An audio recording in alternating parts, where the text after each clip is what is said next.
and fall 2013 has started, everyone, and it's time for one of our first reviews of Kyokai no Kanata Beyond the Horizon. Now, this has been done by Kyoto Animation and is a slice of life supernatural. And got to say, very weird first start to this season.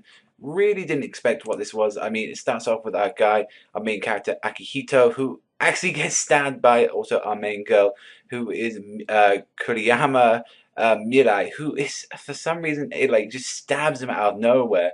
And then we find out that Akihito is actually an immortal, which is actually a half Yomu who seem to be like the demons of this world, and that Kuriyama seems to be a spirit world warrior, and it's like the last of the Curse clan, and that she can actually manipulate her blood to actually use as a sword. And we see later on that she isn't very well experienced, and that she basically foils around Akihito with his day-to-day life. And you can see that Akihito is pretty much involved with the whole supernatural business of like the whole industry, and sort of kind of looks like he wants to live a normal life, while like Mirai just seems like she wants a purpose in life, and she really wants to find out what she can do, because she really does despise her being like afraid and not being able to do anything. We do see some other characters throughout the series, like you do see like this one teacher as well named Shizuku, or they would call her as Nina, who's also a world warrior as well, and you see that she just completely kicks this Yomu's ass. I got to say as well, from like the animation, it does go very simplistic at some times, but then as well, what I do like is that when it goes into the action scenes and more, more detailed, it just looks a lot better than what it originally does. And I got to say, I had to give the series credit for that. Also, as well, another thing I had to give the series for is that it has very good soundtracks, and the opening and ending to this series is very, very good. And I've never really been too much into the slice of life genre, although you can really say, because it does say that it's a slice of life supernatural. It does seem like it's going to have actiony parts to it.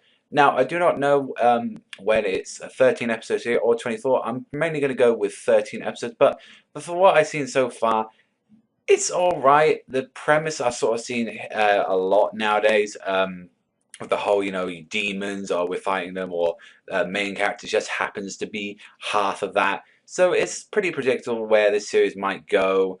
But overall, I did like how it started off. It had a lot of comedy to it, which I did like that it doesn't try and take itself too serious, but then at the same time, it does have that like mix of battle-esque and also as well supernatural comedy to it. So overall, it was a very good start to the episode, and I did like it, but then there was some issues as well with the animation, and it felt like the world was a little bit dead to me at sometimes when it was just the two characters interacting. So overall, for a first episode, I think I would give this a 7 out of 10, nearly an 8, but I just didn't know, like, it was a little bit simplistic for some of it, and it was a traditional storytelling. But that's really up to you guys to tell when you watch the episode, but let me know in the comment section below what you thought of Kyokai no Kanata Beyond the Horizon. But that's all from me, everyone. So thank you very much for watching, and I will be doing a lot more seasonal reviews this season, so look forward to them. And that's been me. I've been Savage White Panda, so thank you very much for watching. Remember, as always, if you're new, Straight Like Panda, sign out, and I'll see you guys next time.